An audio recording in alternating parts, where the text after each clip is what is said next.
So ఇంకో పక్క వీళ్ళు లోపల చికిత్స పొందుతూ సాయి ఈశ్వర్ మృతి. గాంధీ హాస్పిటల్లో బీసీ సంఘాల ఆందోళన. జాజుల శ్రీనివాస్, ఎమ్మెల్సీ తీన్మార్ మల్లన్న సహా పలువురు అరెస్ట్. కుటుంబానికి ₹1 ఇవ్వాలని డిమాండ్ అంట. మేడిపల్లిలోని తీన్మార్ మల్లన్న ఆఫీసు ముందు పెట్రోల్ పోసుకుని నిప్పంటించుకున్న సాయి ఈశ్వరాచారి గాంధీ ఆసుపత్రిలో చికిత్స పొందుతూ శుక్రవారం మృతి చెందాడు.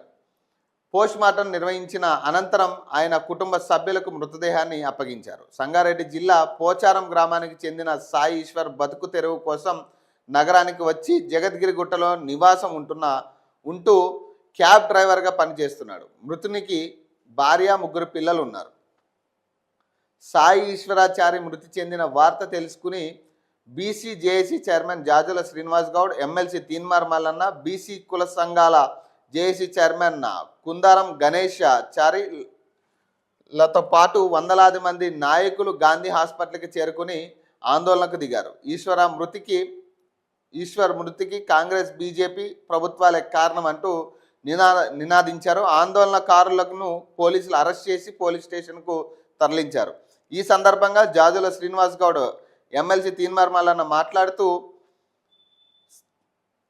స్థానిక సంస్థలో బీసీలకు 42% రిజర్వేషన్లు ఇవ్వనందుకే సాయి ఆత్మహత్య చేసుకున్నాడని మండిపడ్డాడు. ఇది ముమ్మాటికి కేంద్ర రాష్ట్ర ప్రభుత్వాలు చేసిన హత్యేనని సీఎం రేవంత్ అలాగే కేంద్ర మంత్రి కిషన్ రెడ్డిలే ఈ హత్యకు బాధ్యత వహించాలన్నారు. బీసీ ద్రోహుల పార్టీలైన కాంగ్రెస్, బీజేపీ నాయకులు ఇండ్లను ముట్టడిస్తామని, బీసీ నేతలు తమ పదవులకు రాజీనామా చేయాలని డిమాండ్ చేశారు. ఈశ్వర్ కుటుంబానికి ₹1 కోటి ఆర్థిక సహాయం చేసి ఆదుకోవాలని డిమాండ్ చేశారు.